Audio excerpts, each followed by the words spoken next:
시청자 여러분 안녕하십니까. 287 예보의 앵커 김동환의 시선 지금부터 시작하겠습니다. 오늘은 일일 확진자가 1000명이 돌파했다는 소식을 먼저 전달해 드리고 있습니다. 연일 확진자 수가 계속 증가해 왔지 않습니까? 연일 100명, 200명씩 계속 증가하다 어느덧 1000명을 돌파하게 됐는데요. 13일 기준으로 1000명이 돌파하게 된 것입니다. 대통령까지 나서서 중대본을 주최하셔서 이 문제에 대해서 회의를 하셨는데요. 사실은 3단계까지는 가지는 않았습니다. 당일 기준으로는 3단계까지 간다는 거는 다중이용시설들이 모두 봉쇄되고 다양한 사람들이 재택근무를 들어가게 되고 공공기관들이 폐쇄되는 등 다양한 현상들이 발생하는데요. 사실 3단계가 간다는 것에 있어서 가장 큰 어려움에 대한 정부의 고심은 경제적 어려움입니다. 경제적으로 어려움을 겪는 사람들이 중산층이나 아니면 상류층보다는 결국에는 소상공인분들, 특히나도 경제적으로 일용근료직분들, 이런 분들이 굉장히 많이 어려움을 겪게 됩니다. 또한 경제적 어려움으로 인해서 이분들이 경제적으로 어려움을 겪게 된다면은 이러한 사람들의 경제 자체가 파탄돼서 어떻게 본다면 코로나가 끝난다고 해서 이분들이 다시 부활할 수 있느냐에 대해서 의문을 표하는 상황들이 많기 때문에 굉장히 조심스러워하는 것입니다. 또한 그 시험을 준비하는, 지금 사실은 우리가 기간 자체가 수능이 끝난 지 얼마 안 됐기 때문에 논술을 준비하고 다양한 시험들을 준비하는 기간들인데요. 시험을 준비하는 학생들 입장에서도 굉장히 어려움이 많다고 할 수 있습니다. 또한 아직 백신이 나오려면은 많이 걸렸지 않습니까? 정부에서 말할 때도 내년 상반기까지는 예방접종이 어렵다라는 이야기들을 많이 하고 있는데요. 사실은 이 부분에 대해서 좀 오늘은 이야기를 드리고 싶습니다. 일부 사람들이 시위대로 인해서 발생했다는 이야기를 하고 이로 인해서 계엄령, 동원령을 내려야 한다라는 과격한 발언들을 하곤 합니다. 하지만 저는 그 발언에 대해서 굉장히 반대합니다. 전 세계적 추세로 볼 때 한국만의 재확산이라면은 물론 그게 그러면 정말로 한국에 있어서 한국적 특색이기 때문에 한국에 있는 문제이기 때문에 이 문제를 해결하기 위해서 좀 강력한 조치를 취해야 한다고 하면은 굉장히 논리가 된다고 생각하나 이게 지금 한국만의 재확산이 아닙니다. 추위가 몰아닥친 나라들의 공통적인 현상이라고 할 수 있습니다. 북반구에 위치한 나라들 대부분이 지금 재확산으로 가고 있고요. 이거는 추위로 인해서 바이러스의 생존 시간이 좀 길어진 것과 그리고 실내 활동이 늘어나면서 감염이 늘어나지 않았나라는 생각이 들게 합니다. 또한 정부의 강제적 봉쇄령은 쓸데없고 부질없긴 합니다. 이게 굉장히 논쟁감만 됩니다. 이거 주민들의 반발만 일으키고 작년 올해 초에 있었던 대구 신천지 감염 사태 때도 봉쇄를 언급한 뒤에 있었던 반발들을 생각한다면은 그게 정말로 봉쇄를 임기한 게 아님에도 불구하고 그 후폭풍을 생각한다면 굉장히 힘든 선택이 아닐까라 생각되고요. 또한 과다한 통제 역시도 반발을 불러일으킵니다.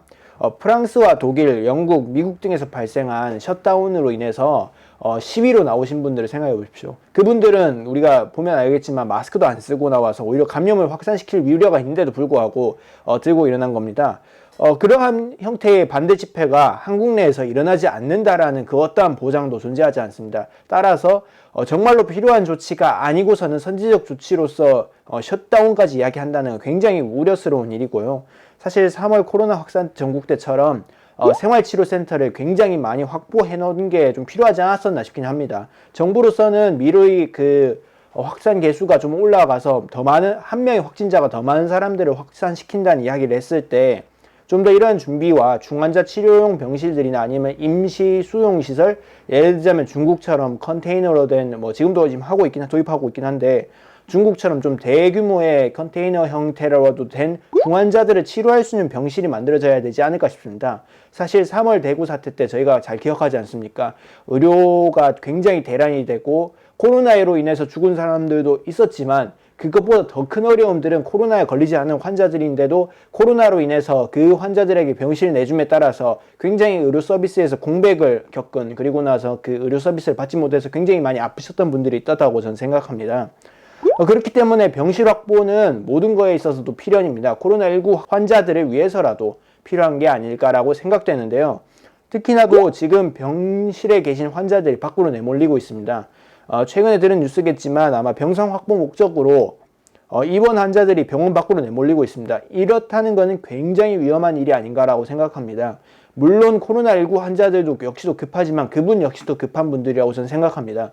그런 분들이 퇴원당하게 되는 것은 굉장히 좋지 않은 방만이라고 생각되고 하루빨리 병실을 확보해야 된다고 생각합니다. 또한 피해 국민 대상으로도 소상공인들의 재정적 자립보다는 재정적 지속을 목적으로. 왜냐하면 자립은 지금 어렵지 않습니까? 3단계로 간 이상 자립하기 굉장히 어려운 환경이기 때문에 지속 가능성을 유지할 수 있는 긴급 재난지원금이 계속 지급돼야 된다고 저는 생각하는데요.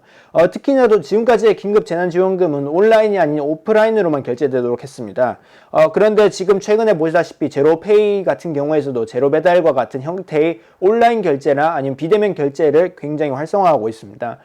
네이버 스토어 같은 인프라도 굉장히 많이 깔려있는 현실입니다. 지금 뭐 중앙시장이나 뭐 이런 것들을 네이버 스토어와 함께 하는 경우도 많고요. 그리고 또 네이버 스토어들이나 아니면 다른 비대면 통해서 소상공인들을 증진할 수 있는 굉장한 다른 수단들이 있다고 저는 생각합니다. 이런 시스템들을 활용해서 소상공인 분들의 지금 현재 상태에 있어서 굉장히 어려움이 아닌 좀 더 그들의 어려움을 좀 덜어줄 수 있는 방안으로서의 긴급 재난지원금들이 계속해서 지급되어서 지금 현재 상태의 어려움들이 좀 해소될 수 있도록 돕는 게 정부로서의 역할이 맞지 않나라 생각합니다. 그리고 좀 정리하자면은 정부가 좀 더 재난지원금 같은 것도 좀 팍팍 풀어주고, 그리고 그와 함께 그 세운 병실이나 아니면은 아프신 분들을 위한 검사시설, 그리고 아프신 분들을 수용할 수 있는 시설 같은 거를 적극적으로 확충해야 된다가 아닌가 싶습니다. 사실 지금 거의 뭐 연수원이나 이런 거 예전 3월 때처럼 굉장히 많이 비고 있지 않습니까? 그런 곳들을 사실은 다시 임차를 해야 됩니다. 다시 빌려서 예전 3월 때처럼 그 공간을 다시 병실로 활용해야 되는 게 필요하지 않나 싶습니다. 남는 호텔들 많습니다. 병실들. 그런 곳도 어떻게든 빌려서라도 수용해야 됩니다. 집에서 아파서 앓다가 돌아가시게 만들면 안 됩니다. 정부는 그에 대한 맞는 책임을 다해야 되고, 시민 여러분들도 3단계에 올라가기 전에 그에 걸맞는 책임 있는 행동을 하는 게 좋지 않을까 싶습니다.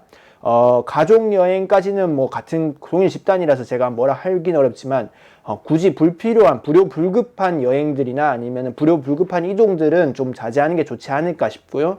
또한 만남이나 회식 역시도 9시까지 저희가 지금 규정되어 있는 것만큼 그에 따르는 정부 조치에 따라서 조금 준수해 주는 게 필요하지 않을까 싶습니다. 함께 살아가는 사회고 함께 행동하는 사회지 않습니까? 우리가 감염병으로부터 구제되는 방법은 함께 그에 대해서 대응하는 겁니다. 나만 대응한다고 감염병에서 해방되지 않습니다. 나만 대응한다고 감염병에서 해방되지 않습니다. 모두가 함께 해야 됩니다. 그렇기 때문에 우리 사회가 계속될 수 있는 겁니다. 네, 여기까지가 287 예보의 앵커 김동환의 시선이었습니다. 감사합니다.